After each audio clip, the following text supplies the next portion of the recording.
क्षत्रिय Maratha cooperative credit society limited या शाखेचे उद्घाटन रविवारी 9 फेब्रुवारी 2025 रोजी नामदार भरत गोगावले यांच्या हस्ते संपन्न झालं।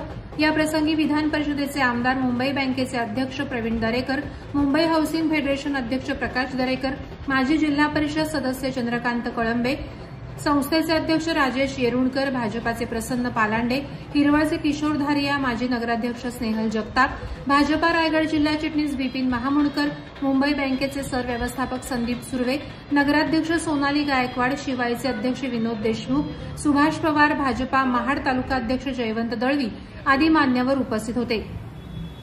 कोकण आणि कोकणातल्या तरुणाला समृद्ध करण्यासाठी आपण कटिबद्ध असल्याचं आमदार प्रवीण दरेकर म्हणाले।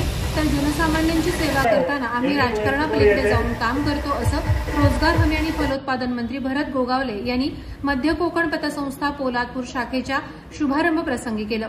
दरम्यान या प्रसंगी संस्थेचे अध्यक्ष राजेश येरुणकर यांनी प्रस्तावना मांडताना कित्येक वर्ष अंधेरी येथील एकाच शाखेत सुरू असणाऱ्या या संस्थेचा कारभार हाती घेताच प्रवीण दरेकर यांच्या मार्गदर्शनाखाली घाटकोपर आणि पोलादपूर या 2 शाखांचा विस्तार केला।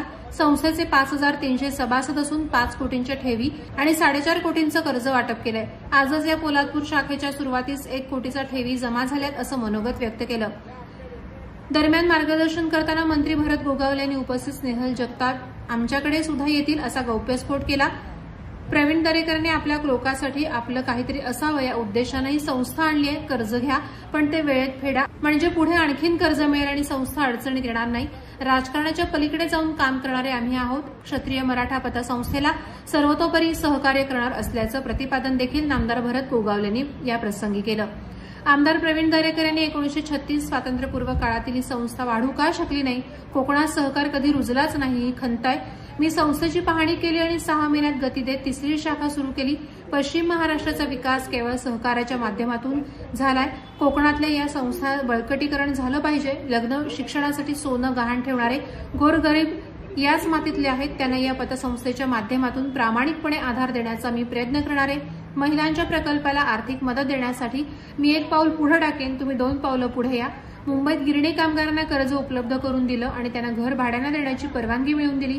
कोकणातल्या तरुणांना रेल्वे स्थानकावर फळांचे स्टॉल मिळण्याची मागणी केली आणि हा मोदींचा स्वप्न प्रकल्प आहे, त्याला आम्ही आर्थिक सहकार्य करू। माझ्या प्रत्येक क्षणाचा उपयोग गोरगरिबांसाठी होईल, तेव्हा त्यातच माझी गरिमा असेल, असं भावनिक विधान केलं।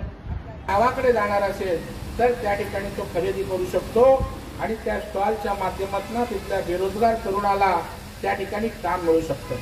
जर या ठिकाणी पनवेल पासून सावंतवाडीच्या नाक्यापर्यंत असणाऱ्या रेल्वे स्थानकावर जर त्या ठिकाणी